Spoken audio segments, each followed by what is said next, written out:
Ang susunod na programa ay rated PG. Patnubay at gabay ng magulang ay kailangan sa mga batang manonood. Puro masakit na lang ang dala mo sa buhay ko. Hindi naman kita kaano-ano! Di ba hindi niyo po ako ampon?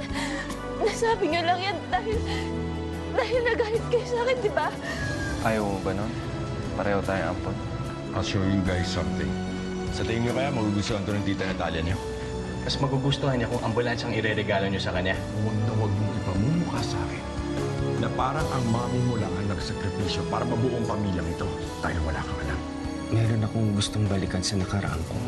Yun ang dahilan kung bakit hindi ako matahimik. Masakit para sa akin na gusto mong balikan ang nakaraan mo. Ang buhay na sumira ng aking mga pangarap. Importanteng malaman ko kung kanino to nanggaling. Kay Adriana. Paano ka naman nakasisiguro na yan yung shawl na binigay sa'yo noon ng mama mo?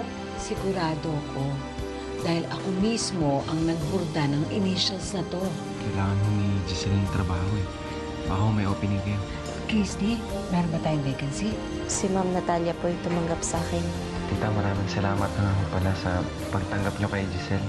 Kilala niyo po ba si Ma'am Natalia? Dati din kasing nagtrabaho ang tatay mo dyan eh. Wala ba kayo naalala sa shawl na yan, Mama? Kanino nang galing ang shawl na ito? Kailangan ko sa malaman kung meron nag-file ng report nung gabing na-aksidente kami. Huwag kayong mag-alala. Bibigyan namin yung impormasyon na kailangan niyo. Nung gabing nangyari yung aksidente, nawala ang shawl na yan. Kanino napunta?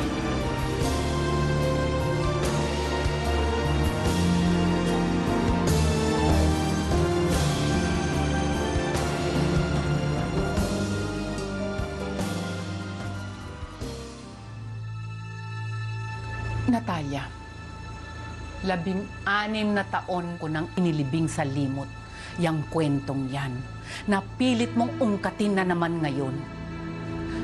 Bakit ka ba napaka-interesado kung saan nanggaling itong shawl na ito? Dahil bigla kong naalala ang anak ko, Mama. Si Giorgio na ang asawa mo ngayon. Siya ang harapin mo. Ma, kung ang inaalala mo si Carl, matagal ko na siyang kinalimutan. Eh bakit magulong-gulo ang isip mo?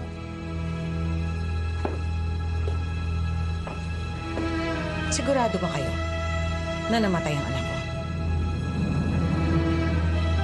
Oh my God, Natalia! Ah! Natalia!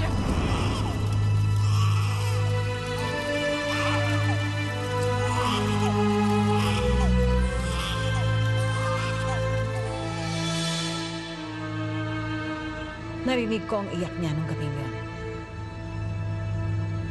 Kung sumabog ang kotse, kasama ang anak ko. At dapat, nasunog ang shawl na to. Natalia, gulong-gulo ang isip ko nung panahon na yun. Inuna kitang iligtas. Nakalimutan ko yung batang sinilang mo. Nang mailabas namin ang katawan mo sa kotse, biglang sumabog ang kotse. Namin? Sinong kasama mo, Mama?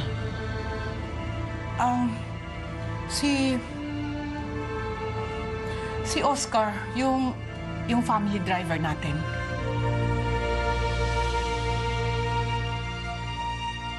Pakiramdam ko, hanggat nandiyan si Natalia, mumultuhin pa rin kayo ng mga alaalang gustong ibalik ni Carl. Gusto ko siyang paniwalain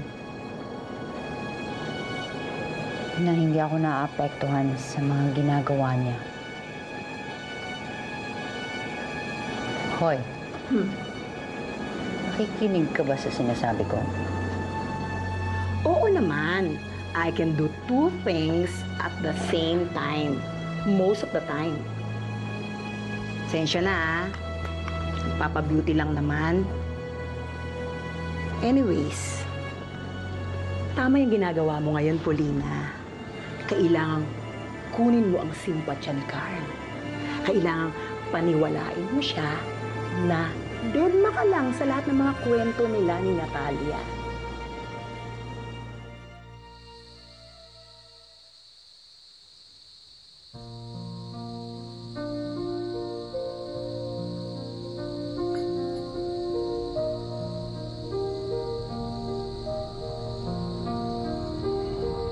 still asking for your forgiveness. Natalia,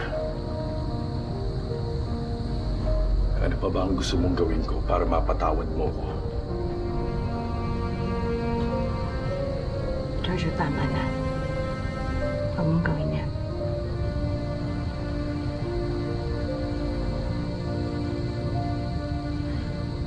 Alam kong walang kapatawaran ang ginawa kong pananakit sa'yo. Natalia, aaminin ko. Nadala ko ng galit at selos. Pero pinapangako ko sa'yo, hindi na mauulit yun. Giorgio, magtiwala ka sana sa akin. Wala akong ibang panghahawakan, kundi ang pagtitiwala mo sa akin.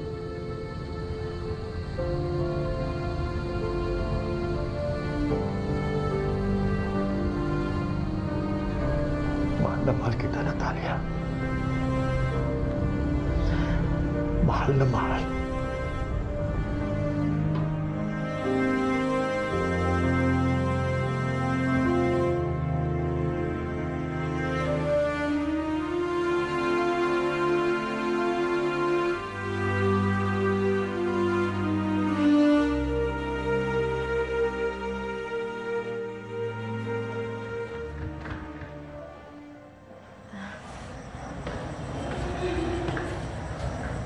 Hello?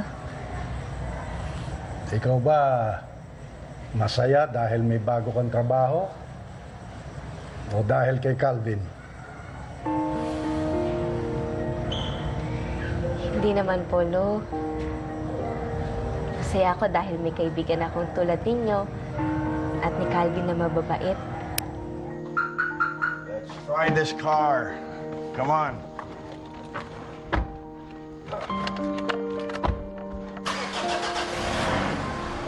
Okay, let's go.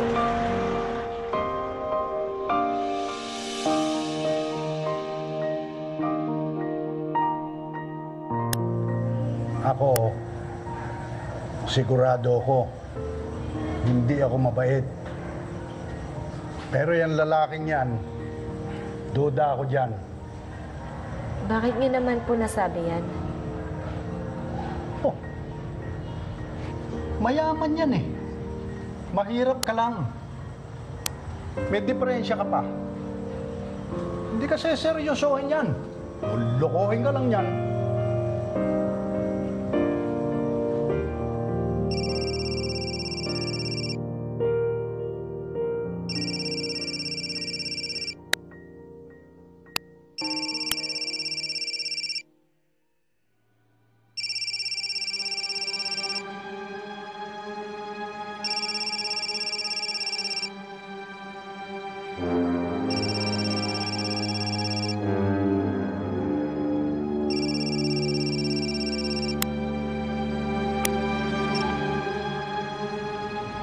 Hello? Hello? Si SPO 1 de la Cruz po ito. Pwede po ba kay Mr. Marciano?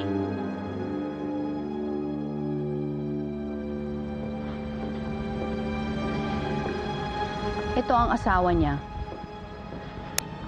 Anong maipaglilingkod ko sa'yo? Pwede mo sabihin sa akin.